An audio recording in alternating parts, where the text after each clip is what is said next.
Sure, it's a bit of a roundabout story, but we started this company as a coffee company. And to kind of give you a little bit of background on me, I come from a data background, quantitative trading to hedge funds to banking to fintech. So this is more or less a coffee company just between a couple of friends, starting it, bringing in green coffee, good coffee beans from Central America, from El Salvador and Costa Rica, bringing it here, roasting it, packaging, and selling it.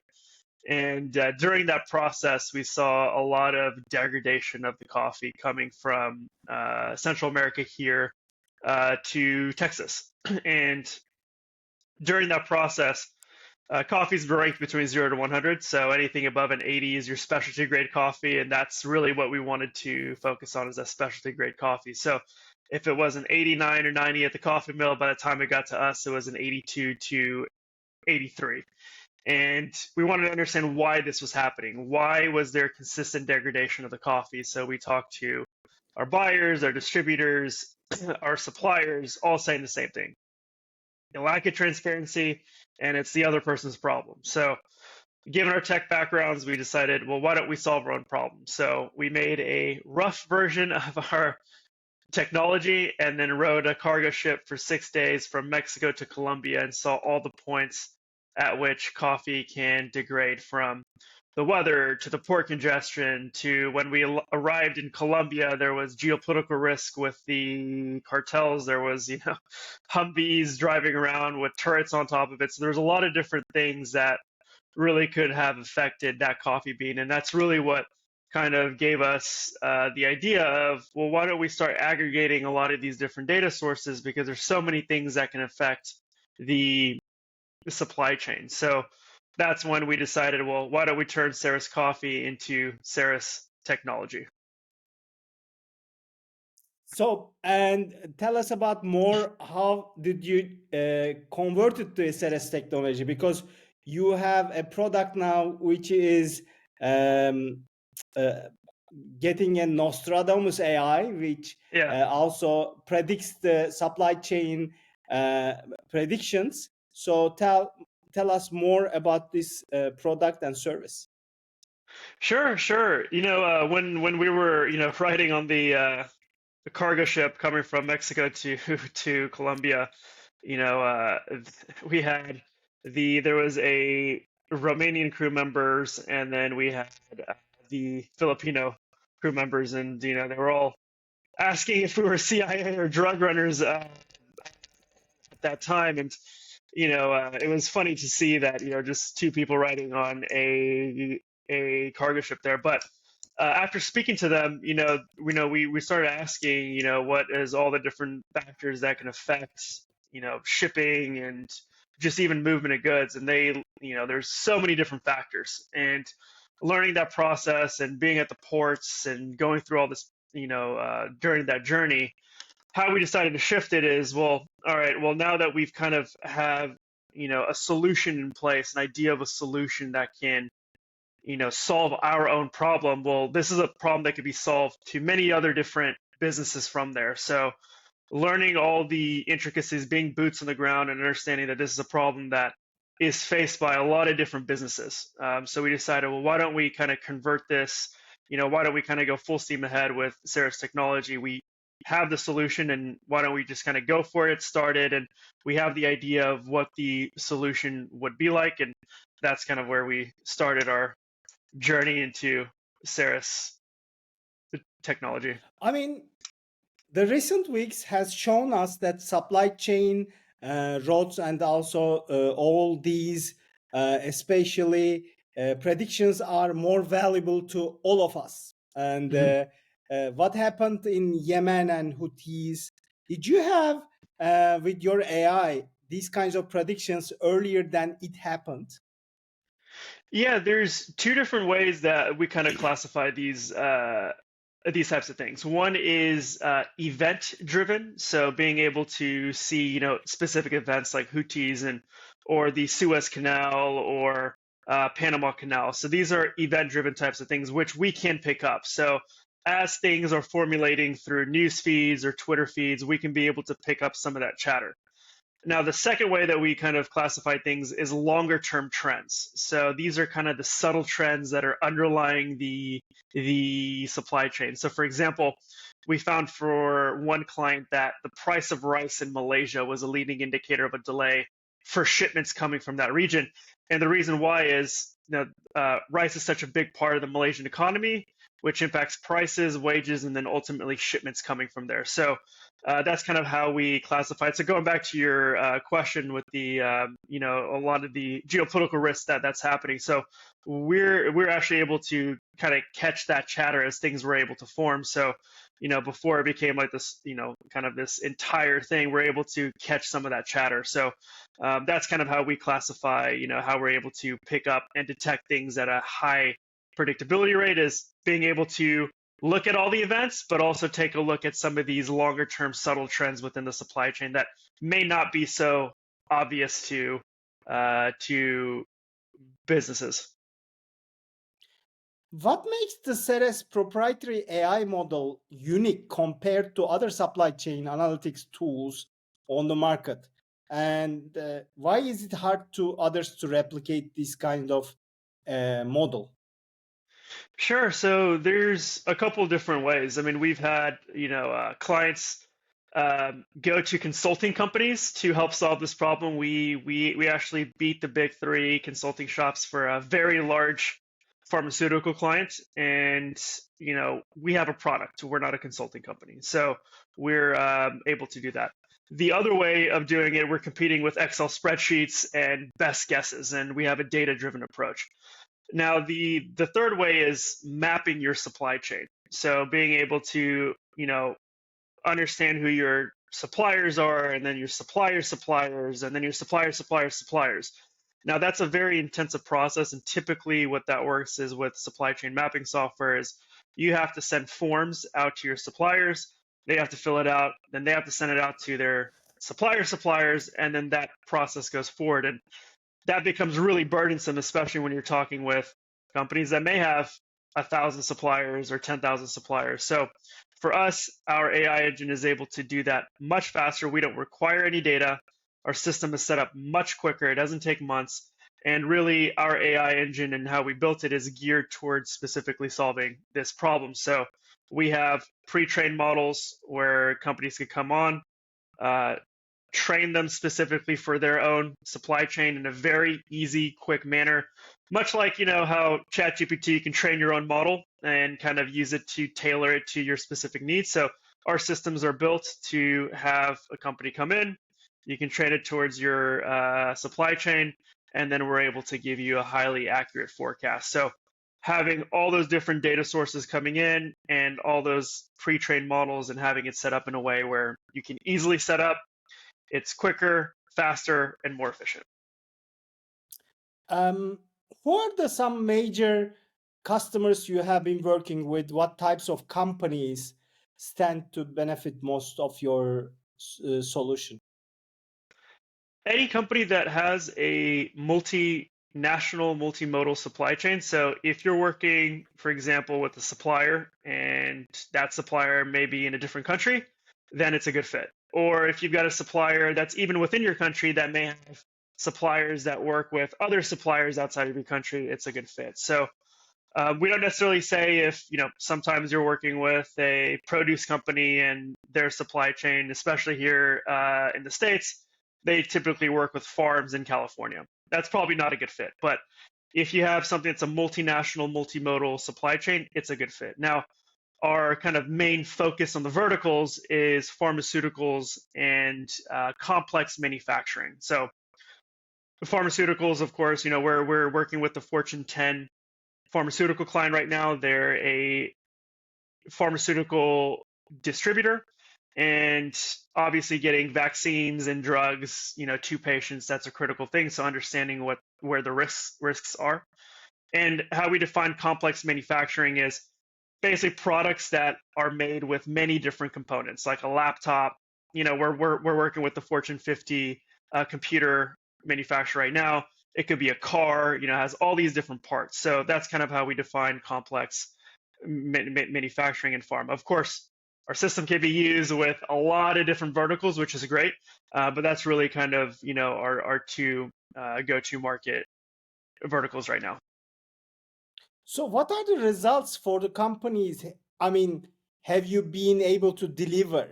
Um, Give us some examples. For example, if we were your customers, what kind of results should you give for example, the recent supply chain disruptions? Sure. So I'll give you an example right now. When one of our that Fortune 10 pharma clients, we're able to achieve an 82% predictability 6 months in advance, which is double their PO life cycle.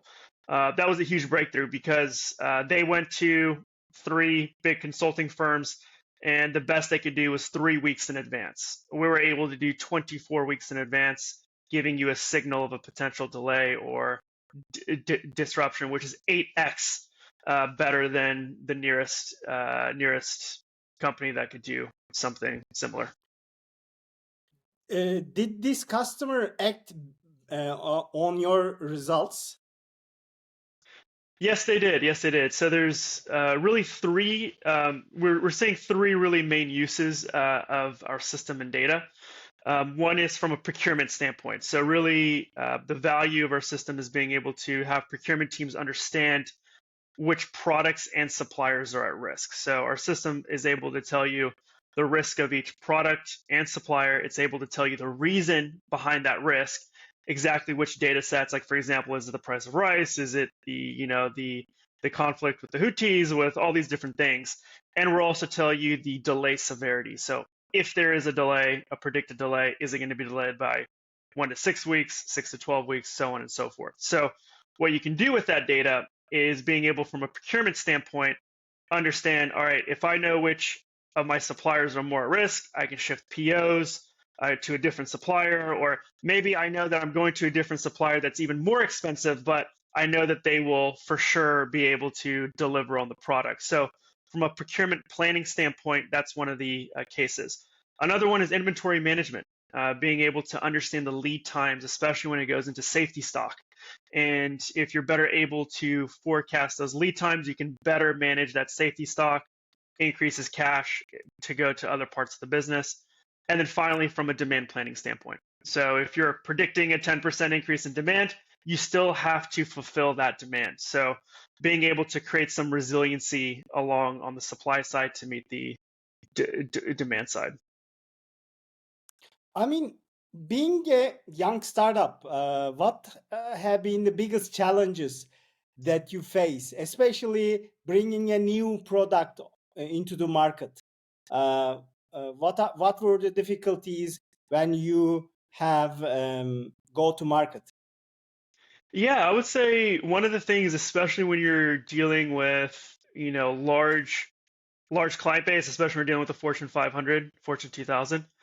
One is not having the brand recognition. So, of course, if going with the top three consulting firm, it's a safe bet, right? Even, it's a safe bet to go into there. But fortunately for us, this executive at this Fortune 500, he said, something is telling me that you guys will be able to figure it out. So he was able to take that risk on us, and I'm glad he did because it ended up working out really, really well for everybody involved. So one is kind of that brand recognition of why us versus going to, a McKinsey or a BCG or maybe, another player that's much more larger and established. That may not do exactly what you guys do, but at least they have the brand name. So I think that was one. The second was understanding the internal dynamics and budgeting process of how these Fortune 500s and 1000s thinks, and being able to understand the stakeholders involved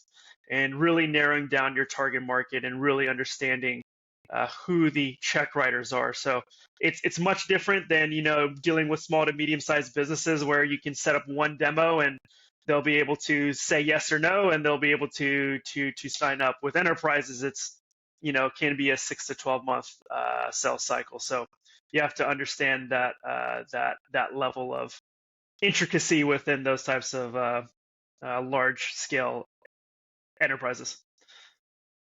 how will you maintain your competitive edge in the market? Because AI is completely getting all the markets, not only verticals and also lots of sectors.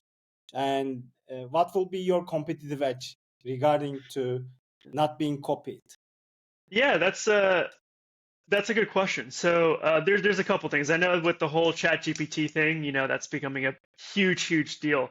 One thing with Chat GPT, and it hasn't gone there yet, eventually will. It's a really good co-pilot. Being able to understand the data and being able to give you levels of kind of fluency in simple language to be able to understand like being able to type in, can you give me a summary of the state? It does a really good job of that. Now, our system isn't necessarily that, it's a decision-making process. So it's, helping with the decision-making of the business. So, that's kind of where we see the AI intelligence, the decision-making intelligence. Now, we're actually incorporating some large language models, trying to create a Ceres Copilot to help you during that process. But that's kind of where we see with the whole Chat GPT and with decision making AIs. Now, for us to continue to stay within the market, we are ahead of the market, but we've got a lot more value add features that we're going to continue to build. Of course, we're filed a patent for our proprietary AI as well. So kind of building the mode of, building our own neural networks and all these different things, but also we've got a lot more ideas on how to add value and generate value for clients that we've got coming up in the pipeline over the next 12 to 24 months. If you could go back 3 years earlier, what advice would you give yourself? Very good question. There's a lot.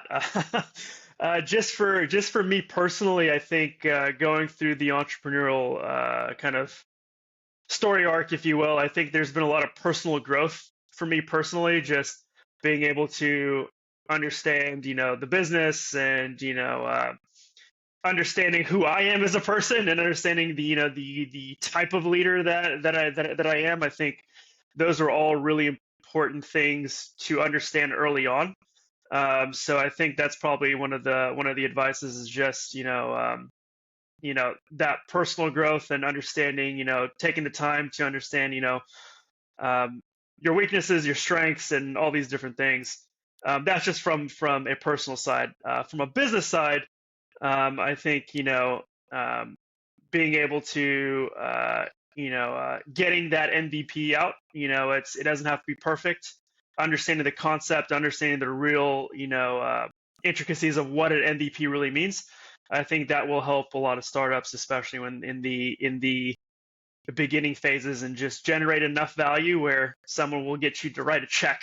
So I think that's probably one of the biggest values. But I think from a personal side, I think it's been an interesting growth experience just from a personal standpoint. That I would say, someone, for myself 3 years ago is just to embrace that. So Let's deep delve about the MVP thing. Tell me more. What yeah. happened with the MVP? Did you launch your MVP very late, or what was the problem? I think it's just more of an iterative process. So yes, it's getting clients involved in the process quicker, and you'd be surprised, especially your early customers, and they understand that it's not going to work completely. So you don't have to be afraid of getting a product out there that doesn't work. Your early customers know that, and if you're upfront with them in the beginning, hey, this is in beta, and sometimes you built a good. Typically, your first customers are typically people you have a good relationship with, or someone that understands this. They just want to be kind of at the forefront. So if you're upfront with them, things are going to break, but that's fine. And they'll give you the best feedback possible because it's very honest. And hey, this didn't work. So you're constantly tweaking it, or hey, actually, this would make my life easier if you made this better or changed this thing. So I think that's probably from our perspective is don't be afraid to put something out into the market. Especially even if you don't think it's 100% complete. you'll get that feedback and you'll continue to iterate and it'll make it better and better and better. So From your past experience, what was your three failures that you have seen if you look back to the history? good question. I'll give you a personal one. I think I've gotten better at delegating, being able to delegate work better because I tend to take on a lot of work myself. But I think if there are other people that can do it better, I think that's just from a personal growth standpoint, as myself as being able to delegate better. Second, I would say. The learning experience from that MVP, I think that was also another good learning experience to understand the clients and being able to pivot when we need to. I think that's probably another thing is to understand what the client wants. And of course, like we're all going to do small pivots. Like the vision stays the same, but how you get there is always things you have to be flexible on and pivot on. So being able to pivot, all right, we tried this little tactic here, it didn't work out. Understanding when to know to uh, cut your losses and move on, or being able to kind of continue on down that route. So I would say that's probably another learning experience is how to pivot when you need to. That was another personal experience. And the third one, I would say a third one is personnel. I think another difficult thing is understanding to hire the right people. And even if someone has the right skill set, but they don't have the personality of a startup, it just takes a different mentality when you come to a startup. For example, I'll give you kind of an example just on a sales side and maybe even on an engineering front. But if you worked at an Oracle or SAP, you understand the sales cycle, the enterprise level of sales cycle. But coming to a startup, you have to have a different type of mentality. Is grinding it out every day. It's not going to be a set process. You have to define what those processes are. So you have to have a level of mentality between startup scrappiness and understanding, the enterprise side. So that was kind of one thing is understanding the blend between there. And even from an engineering standpoint, someone may have the right skill set, but coming into a startup, you've got to iterate fast and you got to move fast and you got to understand customer feedback. Just because you think something is right, but the customer is telling you something is different, you have to understand and learn with that feedback. And I think understanding, just for us and just for me in particular is you kind of just because someone has a great resume and a great skill set doesn't necessarily translate well into a startup. It just takes a specific type of mindset. So when they say that it has to be a culture fit, I think that is something that I've had to experience firsthand is to understand, yes, the culture fit of a startup has to be there. How do you motivate yourself in tough times? That's a good question too. I think in good times, or so in bad times, yeah, I think I don't know who I was listening to. It was some sports athlete, and they said, in tough times, one thing you just got to do, you just got to keep pushing forward because the tough times never last. So I think understanding the fact that the good times never last for as long as you want, and the bad times don't last as long as you think they do. So understanding that, just being kind of on an even keel basis, I think understanding, hey, it's a bad time. It's probably going to suck over the next few weeks, but we'll eventually get through it, and it'll eventually get back to good times. So I think understanding that just from an even keel standpoint, but also I think focusing on the good things that you are doing is also another good motivating factor. Is like, yes, these particular things suck, but if you focus on the better things and the good things that you're doing, I think that also helps you to get through some of these tough times. How did you meet with your co-founder, Trey, and decide work together? I met him about 8 years ago. Met through a mutual friend in Dallas, and yeah, we just worked on a few projects together, did some work together, and we just have a very good complementary skill set. And I think that's another thing that I've realized just going through this startup experience when when people say it's good for founders to have worked together in the past because you kind of understand, for example, because Trey and I worked with each other in the past, we have complementary skill sets, and we learned that we have complementary skill sets. So I get to focus on what I'm good at. He gets to focus on what he's good at. So we've got a good working relationship, and we've gone through tough times together. So we understand how each other work during those tough times. And even at the beginning of starting Ceres, even though we had worked together, we actually went to a corporate counselor and sat down with him and talked through, just before starting the business, we kind of just went through that corporate counseling process, and I think that was a really good, solid foundation going forward. And I think having that really is good because if you've never worked with a person you're founding a company with, especially your friends, it can get kind of dicey. Not to say that it can't work. It's just a bit different when you haven't worked with someone, you don't understand how they react under stress. I think that's another big indicator is things will go bad, but if you can trust each other to how each other focuses under stress or how they react under stress, because some people tend to lose it under stress and it's not good, but you understand how each other works. So I think going through those stress periods is another a good thing for founders to have gone through. Do you believe in work-life balance? How do you balance this equation?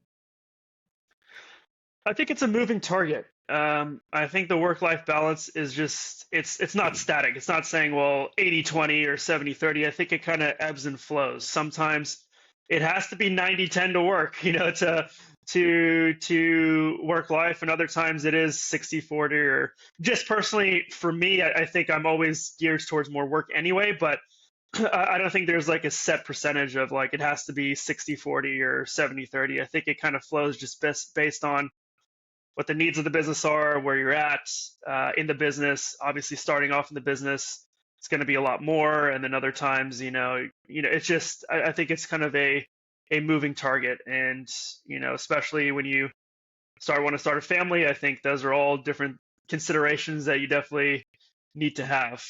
So I think it's a moving target based on where you're at, what goals of the business are at that current time, what the needs are. Maybe one thing requires your attention more than others, so you kind of have to shift and refocus a little bit. Do you have mentors or influence? I mean, people that influenced your life and work life. And what is the best advice and worst advice that you have given? Totally. I think there's been a lot of people that have helped me along the way so far.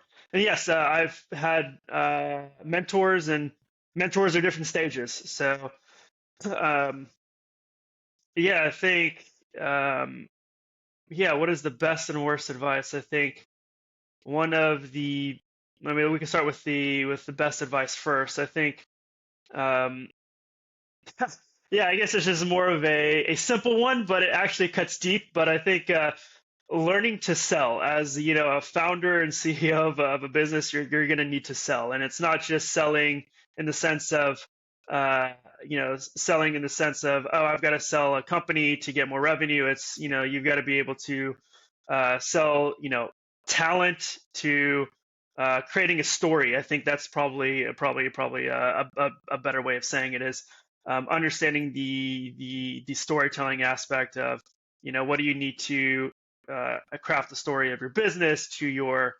employees, to your business partners, to investors, all these different things. So I think that's probably, there was one mentor in mind. I'll give him a shout out. His name is Carl Dorville.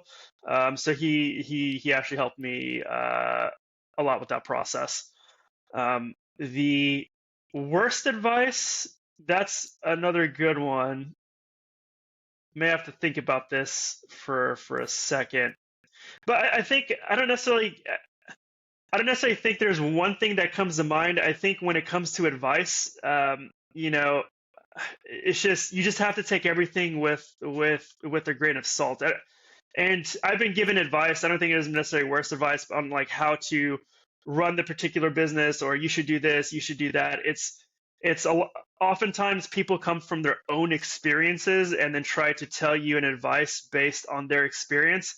And it could be applicable to, let's say, for what we're doing or what some other founder is doing. But oftentimes, coming from your experience to shift it to something that's different, you just have to take advice with a grain of salt. You just have to understand what your unique situation is, because every business has a unique situation.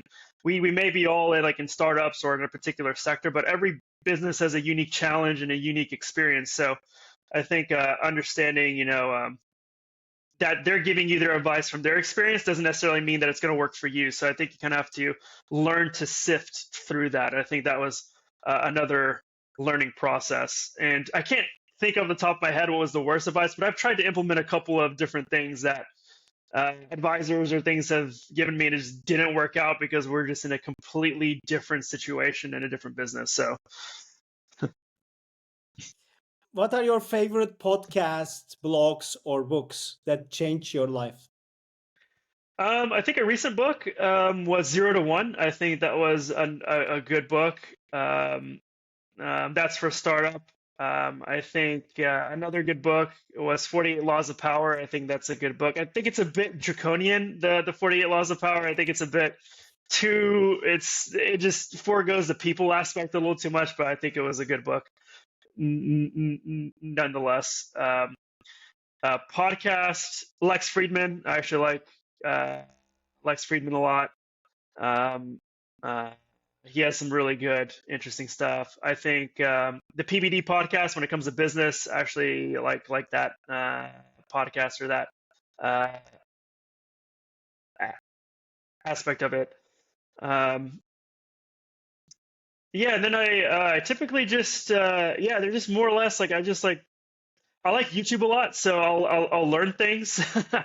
So just learn things, but I think those are probably the only two ones that I probably listen to on a regular basis. Other ones are just kind of here and there. So yeah, I know there's a couple ones, but those are the two that come to top of mind right now.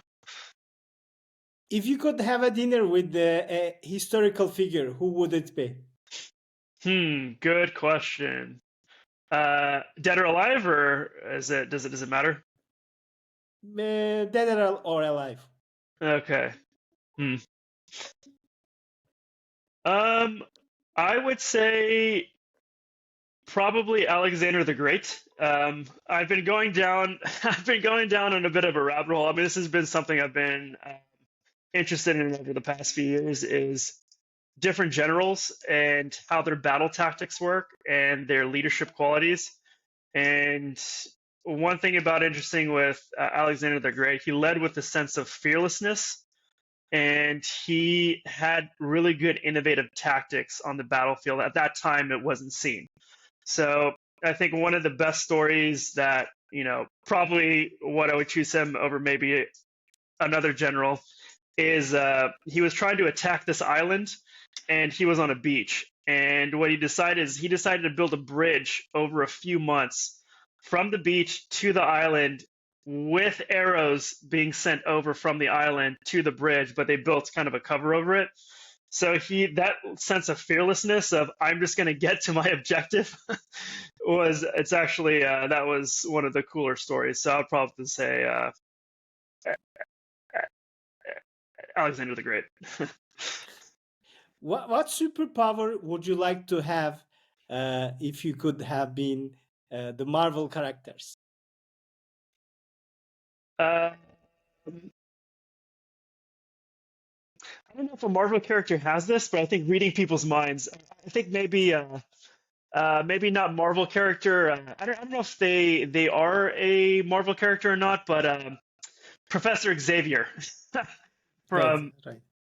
So I think that would be I think it would be a cool one to have. So I think it's a very powerful powerful superpower. Bobby, thank you very much for the conversation today. I enjoyed a lot. Of course, thank you, appreciate it. It was fun.